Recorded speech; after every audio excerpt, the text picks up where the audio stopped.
Chapter 7 is a very important chapter, and it's also very long. It's about 32 pages. Typically, teachers divide this chapter into two in terms of reading assignments, and so I'm also going to cover this chapter in two parts. There's definitely a shift right at the beginning where all of a sudden the parties at Gatsby's house stop.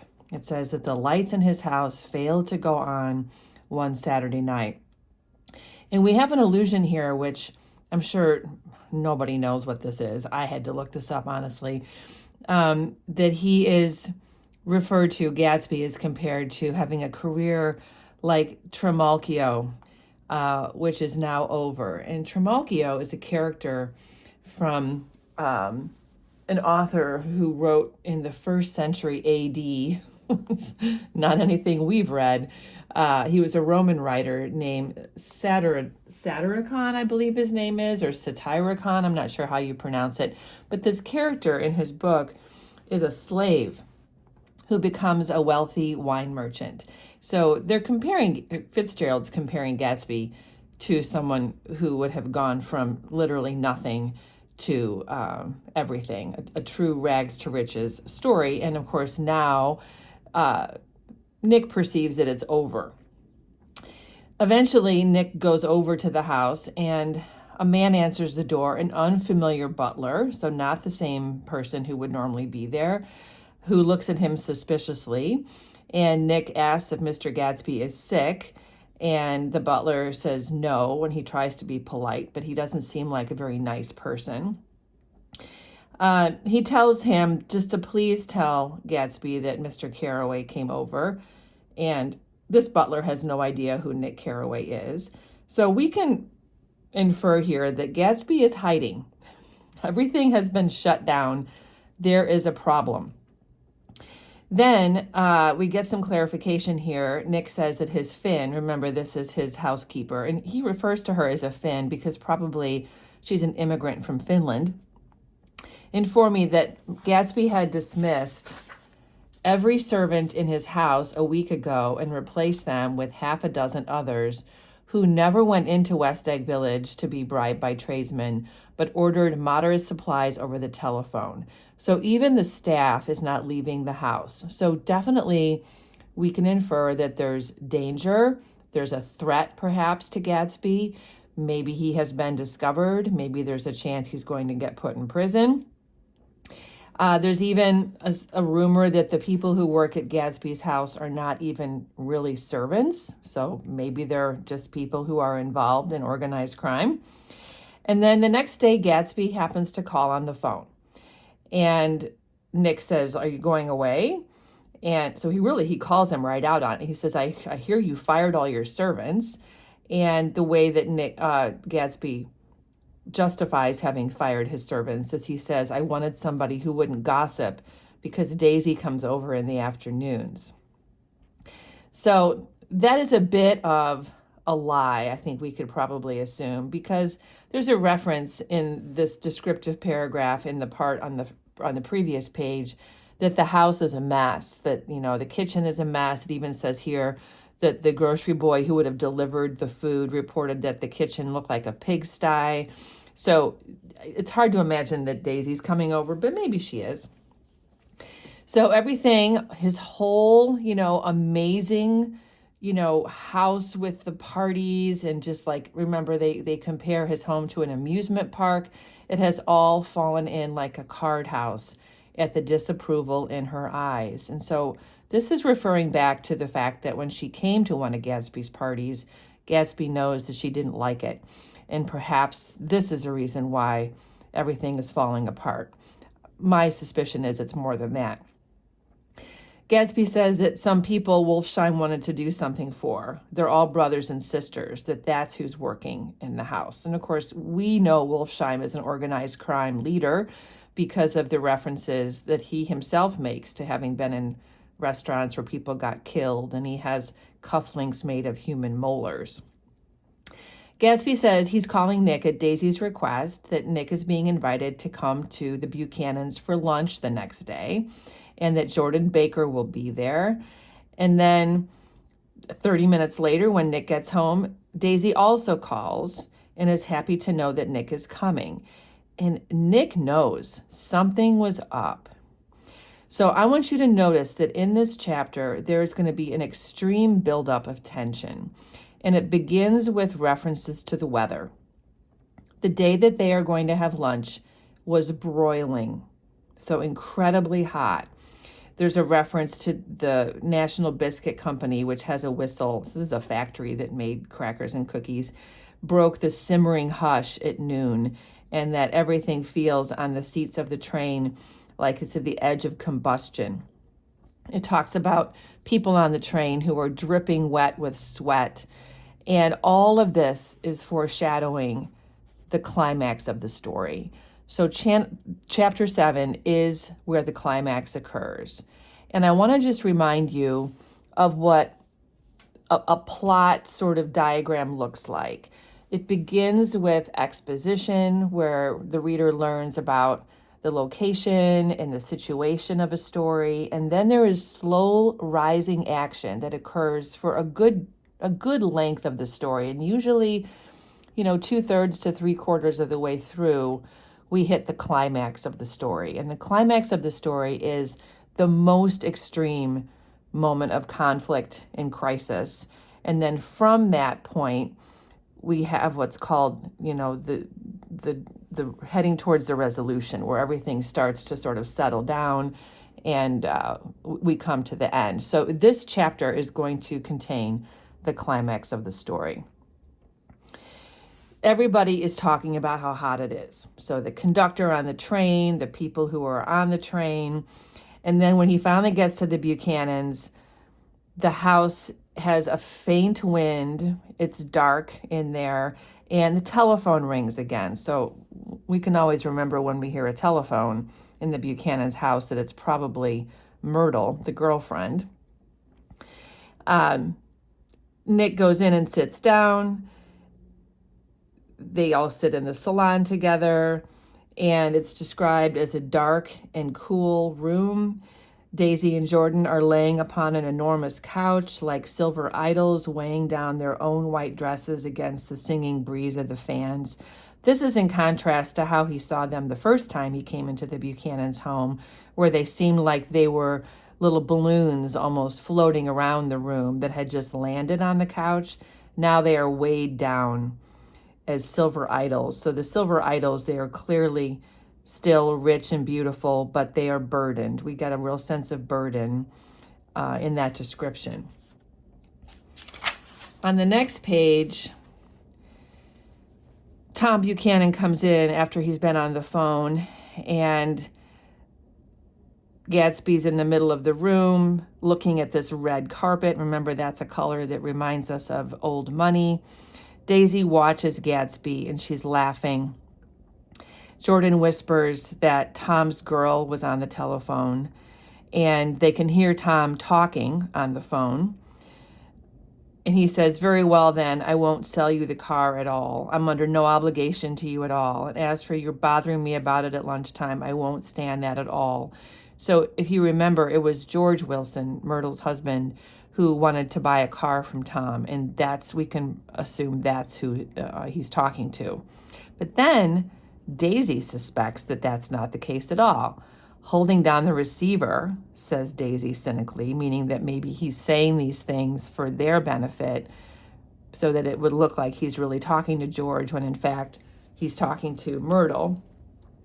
And Nick reassures her. He says, "No, he's not. It's a bona fide deal. I happen to know about it." So then Tom comes back in to the room. He blocks out the light. Again, this is he's referred to as taking the light out of the room, taking the air out of the room. He's a very overbearing person. He greets Mr. Gatsby, says he's glad to see him, and Daisy orders him to make a cold drink. So then again, Tom leaves the room. And then when he leaves the room, Daisy goes over and pulls Gatsby's face down and kisses him. And then she says, "You know I love you." And Jordan is uncomfortable. She says, "Don't forget there's a lady present." I mean, this is very bold. She's in her own house. And then Daisy says, "Well, you kiss Nick too." And Jordan says, no, she's not going to do that. Daisy does not care. And she begins to clog on the brick fireplace, which means that she's like dancing, and she probably has heels on and they make a clicking sound.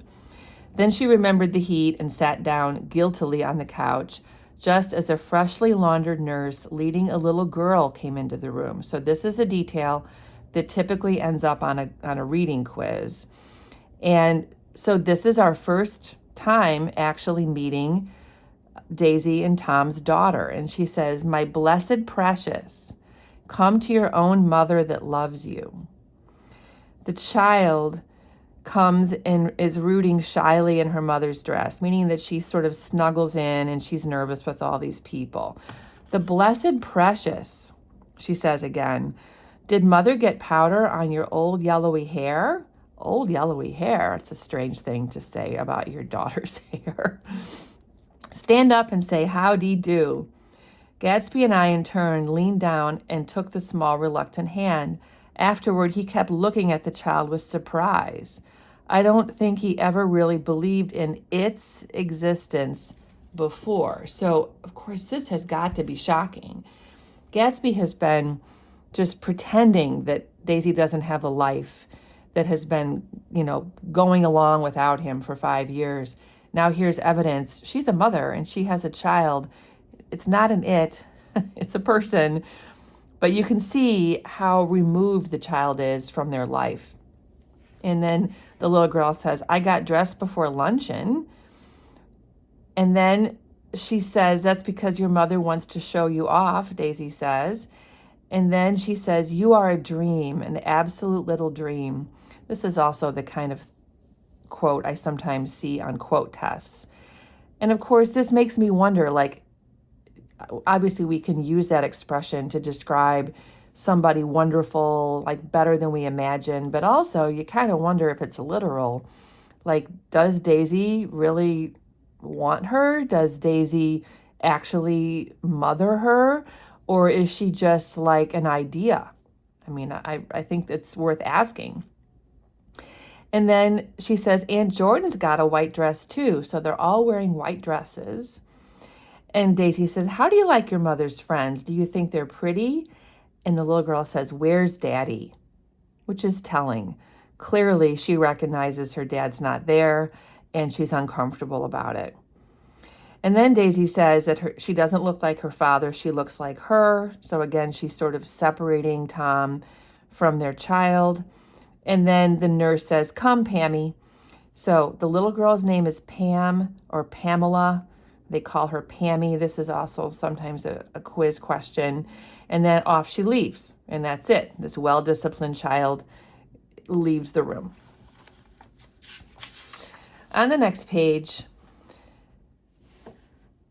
Tom comes back with 4 gin rickeys that are full of ice. Gatsby takes up his drink and says they certainly look cool. And there's visible tension here. They drink in greedy swallows. Then Tom gets off on one of his tangents about what he thinks he understands about science. He says, "I read somewhere that the sun's getting hotter every year. It seems that pretty soon the Earth's going to fall into the sun." Or, wait a minute, it's just the opposite. The sun's getting colder every year. So he needs to just be quiet. He doesn't really know what he's talking about. So then he does what he's more comfortable doing, which is to take Gatsby outside and show him his property. And so Nick goes along with them. They go out into the veranda and they look at the beautiful yard and they look at the shore of the Long Island Sound.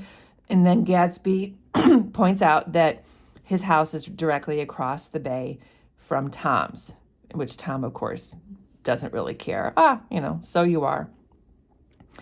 When they come back in, they have lunch and they drink beer, trying to have as many cold things as possible. And then Daisy says a very sort of alarming thing. She says, "What do we do with ourselves this afternoon and the day after that and the next 30 years?"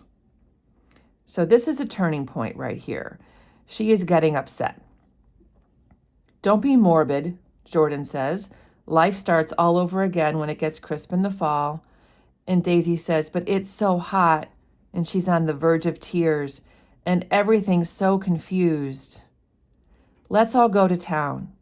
So when she says, let's all go to town, she means New York City, onto Manhattan Island. Her voice struggled on through the heat, beating against it, molding its senselessness into forms.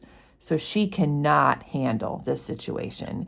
Here she has her husband and her lover in her house, and she doesn't know what to do about it. So Tom, again, chats aimlessly about things like, oh, I've heard about making a garage out of a stable, but I'm the first man to make a stable out of a garage. This is where he keeps his horses. And Daisy just wants to get out of her house. Who wants to go to town? And then, this is a very important moment. Gatsby's eyes floated toward her. Ah, she cried, you look so cool. Their eyes met, and they stared together at each other, alone in space. With an effort, she glanced down at the table. You always look so cool, she repeated. She had told him that she loved him, and Tom Buchanan saw. This is very important. He was astounded.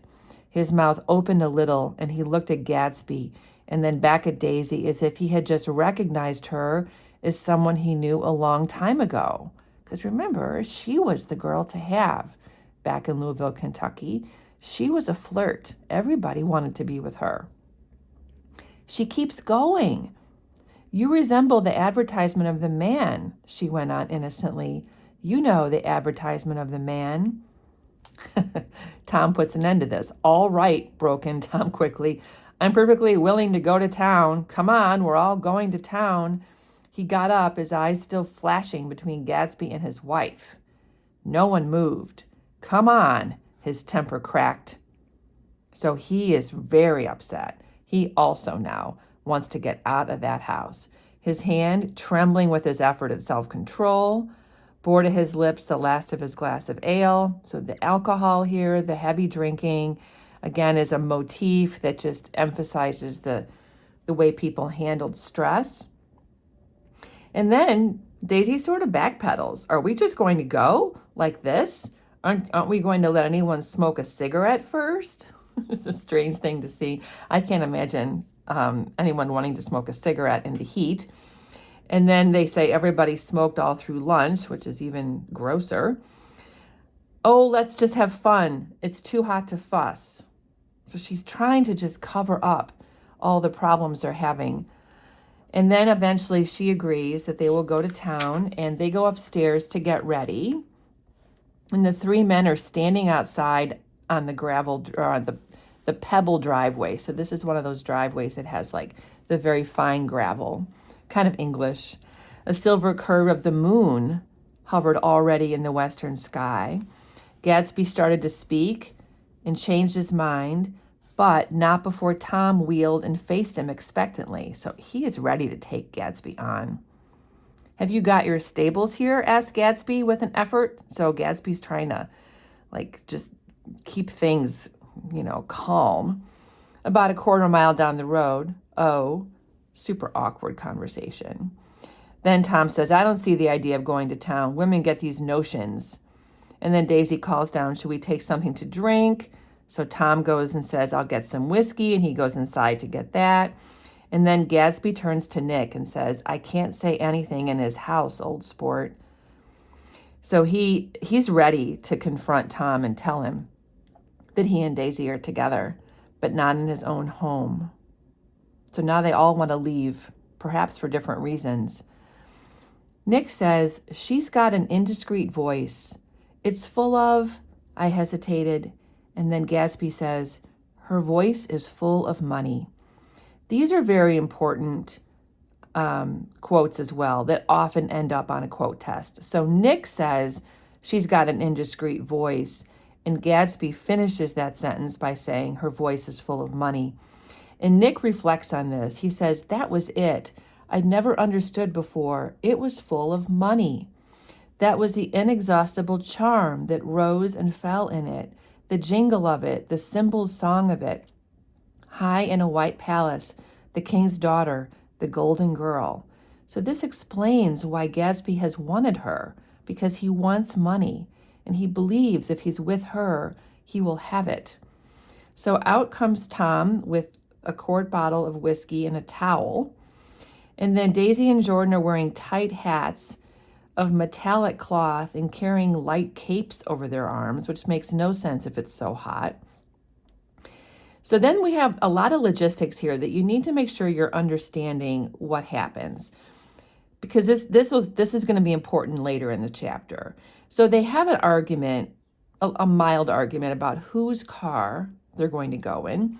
Gatsby suggests they all go in his car. And then he realizes how hot the seats are, and he says, I ought to have left it in the shade. And then Tom kind of forces himself. He said, is it standard shift? Yes. Tom says, you take my car and let me drive your car into New York City. Of course, this is distasteful to Gatsby. This is an incredibly luxurious car. And so Gatsby now suddenly backs away. Well, I don't think there's much gas, which of course is contradictory. He was going to drive it himself just a minute before.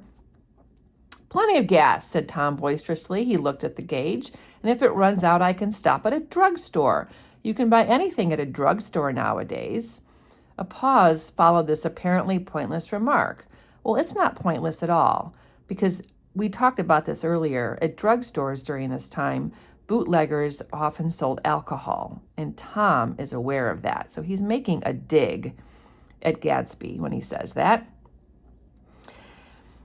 So then, when Tom makes that comment about the drugstore, Gatsby has an expression on his face that Nick describes as definitely unfamiliar and vaguely recognizable, as if I had only heard it described in words. This is what the expression was that passed over Gatsby's face. The first thing I think of is what people had said about Gatsby, that he looks like he killed a man. And this is sort of a very strong contrast here. Unfamiliar and yet recognizable. So this is another instance where Nick is conflicted in what he feels about Gatsby. Come on, Daisy, said Tom, pressing her with his hand toward Gatsby's car. I'll take you in this circus wagon. And then Daisy makes a power move. She says, you take Nick and Jordan. We'll follow you in the coupe. So Daisy and Gatsby get into Tom's car, and Nick, Jordan, and Tom get into Gatsby's car. This is an important thing to know. So Daisy walks close to Gatsby, touching his coat. Tom gets in Gatsby's car and is trying to figure out the gears, and then off they go into the oppressive heat. And immediately in the car, Tom says to Jordan and Nick, did you see that? And Nick plays dumb. See what? And then Tom realizes when he looks at them that they must have known all along. And he says, you think I'm pretty dumb, don't you? Perhaps I am, but I have almost a second sight sometimes that tells me what to do. So this is a true statement about Tom. We have seen many instances where he seems kind of dumb, but he's very observant, and his instincts about Gatsby are right. He paused. The immediate contingency overtook him, pulled him back from the edge of the theoretical abyss. So he realizes he should just stop talking, because he doesn't really know much about science, as we've seen. Then Tom says, I've made a small investigation of this fellow. I could have gone deeper if I'd known. And Jordan says, you mean you've been to a medium? She means like a fortune teller or something, which of course is not true at all. And he says, no, a medium? No, I haven't. But what he means is that he's been looking into him, trying to find out who he really is. And so Jordan says, well, you found out he was an Oxford man. And Tom says, an Oxford man? Like hell he is. He wears a pink suit. So what that means is that there's no way he could have gone to Oxford because he's so tacky. Oxford would be a school where old money would have gone for an education. And they joke about this, and Jordan says, well, he is an Oxford man, and Tom's like, Oxford, New Mexico, or something like that. And then Jordan kind of calls Tom out. He says, well, listen, if you're such a snob, why did you invite him for lunch? And Tom says, Daisy invited him. She knew him before we were married, God knows where. We were all irritable now. And with the fading ale, so the beer's kind of wearing off, and aware of it, we drove for a while in silence. Then, as Dr. T.J. Eckelberg's faded eyes came into sight down the road, I remembered Gatsby's caution about gasoline. So remember, this is a billboard in the Valley of Ashes, and so they are coming to that point on the highway where they're going to be passing the Valley of Ashes before they cross into New York City. And Tom says, we have enough to get into town, and Jordan says, well, there's a garage right there. I don't want to get stuck. So they pull in to Wilson's garage, and out he comes with a gazed, hollow-eyed expression. And Tom kind of barks at him, let's have some gas. What do you think we stop for? And Wilson says, I'm sick. I'm all run down. And Tom says, well, should I just help myself? And then George Wilson apologizes for having called at lunch. He says, but I really need money, and I'd like to buy that old car. And then this is an important detail. Tom says, how do you like this one? So he acts like Gatsby's car is his car. It's a nice yellow one, said Wilson. Like to buy it? Big chance. No, but I could make some money on the other. So then Tom wants to know, why do you need money all of a sudden? And this is what Mr. Wilson says. He says, I've been here too long. I want to get away. My wife and I want to go west. Now, we know this is going to upset Tom because his wife is Tom's lover. Your wife does? Exclaimed Tom, startled. And George Wilson says, she's been talking about it for 10 years. He rested for a moment against the pump. And now she's going whether she wants to or not. I'm going to get her away. So right away, as a reader, I'm making predictions like what's going on between Mr. and Mrs. Wilson. The coupe flashed by us with a flurry of dust. So Gatsby and Daisy have passed them on the road and they're heading into New York. Tom is anxious to get going. What do I owe you? Demanded Tom harshly. And George Wilson keeps talking. He said, I just got wised up to something funny the last 2 days. That's why I want to get away. And Tom ignores it. What do I owe you? $1.20. Well, I would be predicting at this point that George Wilson knows his wife is having an affair. And sure enough, Nick puts that together as well. It says here, the relentless beating heat was beginning to confuse me, and I had a bad moment there before I realized that so far his suspicions had not alighted on Tom. He had discovered that Myrtle had some sort of life apart from him in another world, and the shock had made him physically sick. I stared at him and then at Tom, who had made a parallel discovery less than an hour before, and it occurred to me that there was no difference between men in intelligence or race, so profound as the difference between the sick and the well. So what's interesting here is both Tom and George Wilson have discovered their wives are having an affair. So this is an important realization, and this is, I think, the kind of thing sometimes that shows up on quiz tests or ends up being part of class discussions. So Tom, again, wants to get moving. I'll let you have the car. I'll send it over tomorrow. And then there's another reflection here that Nick has about the Valley of Ashes. He says that locality was always vaguely disquieting, even in the broad glare of afternoon, and now I turned my head as though I had been warned of something behind. Over the ash heaps, the giant eyes of Dr. T.J. Eckelberg kept their vigil, so there's our reference that someone's always watching. People can see when you're doing something wrong. But I perceived after a moment that other eyes, this is important, were regarding us with peculiar intensity from less than 20 feet away. Nick sees that up in the windows over the garage, Myrtle Wilson is looking out at the car. And Nick recognizes that one emotion after another crept into her face like objects into a slowly developing picture. This is a wonderful simile.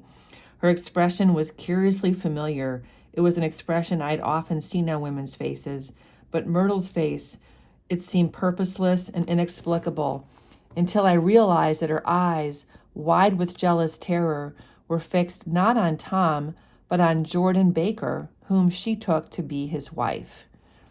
So, Myrtle sees Tom with Jordan and assumes that Jordan is Daisy. And of course, she's incredibly jealous.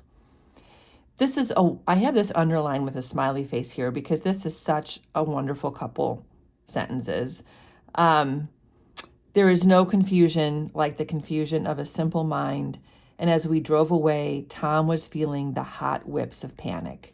So Tom has a simple mind.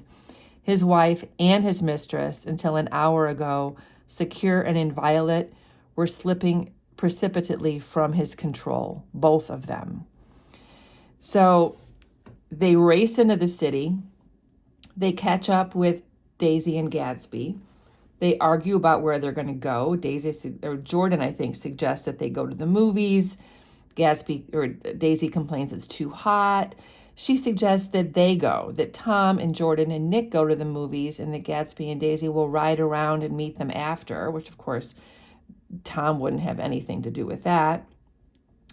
And Tom says, you follow me, and we'll meet by Central Park in front of the plaza. And what they mean here is the Plaza Hotel, which is right by Central Park. And Tom is nervous. He keeps checking to make sure that they're actually following him, and he makes sure he drives so that they can see him. He was afraid that they would dart down a side street and be gone. He's very much aware that he could lose Daisy this particular day.